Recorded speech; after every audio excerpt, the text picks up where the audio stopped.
कालियार दर्शन पाई कहार बा इच्छा नथाए हेले पाखेरे साधनर अभाव हेउ अबा बयसर अपराह्न अनेक पुरी जाई ठाकुरंक दर्शन करिबारु वंचित होइथांती आ दूरे रही कालिया शांत को निज मनर दुख कथा कहती।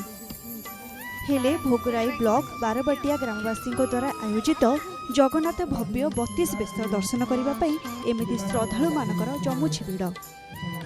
महाप्रभु को सुनावेश सहित 32 भिन्न भिन्न बेशरे सजई होइछंती महाबाहु लोक माने मध्य ठाकुरक समस्त बेश को गोटे स्थान में दर्शन करी ठाकुरक कृपा लाभ करुछंती। स्थानीय अंचल समेत भोगराई बस्ता बालियापाड़ जलेश्वर एवं पड़ोशी राज्य पश्चिमबंग अंचल श्रद्धालु माने एठाकु छुटी आसुछंती।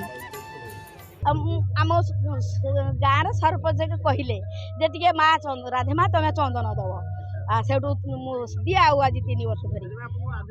हाँ मोर भाग तुटुंगी अच्छी से भाग तुटुंगी भजन कीर्तन हुए सबुदिन से मत राधे माँ बोलिक नाम दीज बाहर को खुशी लगे जे मौस भी हुए हरिनाम हुए मत सब डाकती। क्यों बेश क्यों तिथि अनुष्ठित करा विवरणी तले दि जाए समस्ते जानीपर कहीं आम होती समस्ते सनातनी आम होती आमर आराध्य होती जगन्नाथ से जगन्नाथ के विषय समस्ते जाना दरकार।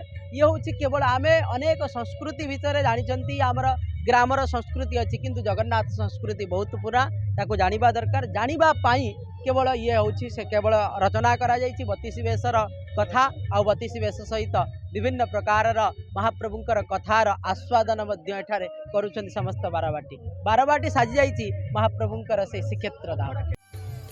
बारबाटिया आयोजित एही महाप्रभुंको भव्य 32 बेश चलित वर्ष 3 वर्ष पदार्पण करिछि। प्रतिवर्ष महाप्रभुंको बेश माटी निर्मित होइथिबा बेले ए वर्ष दारू देवता माने भक्तों को दर्शन देउछंती। पुरी पंडित मानक द्वारा महाप्रभुंको सेवा करा जाउथिबा बेले भक्तों पई अन्न प्रसाद मध्य प्रस्तुत होइछि। एही 32 बेश कार्यक्रम जनवरी 24 तारिख ठारू आरंभ होई फेब्रुआरी 2 तारिख पर्यंत चलिबो। सुरक्षा दृष्टि आमर पुलिस कमरदा पुलिस तथा बालेश्वर एसपी एवं फायर एम समस्त अलर्ट करा आम ग्रामवासी कमिटीर समस्त भाई माने समस्त सब सजग अच्छा सुरक्षा दृष्टि किसी असुविधा ना। गत वर्ष होता माटी मूर्ति आम तैयारी करूँ 2 वर्ष धरी तापर समस्त इच्छा सत्वे प्रभु जगन्नाथंकर इच्छा पुरी धाई आसिले काठ मूर्ति दिह आसी एठारे उपस्थित तेणु वर्ष काठरे श्री जगन्नाथ को आम पाइछु एवं समस्ते मध्य गर्वित जे भली मूर्ति आम देखि नथिलु आज एठारे देखुचु जे द्वितीय श्रीक्षेत्र पुरी।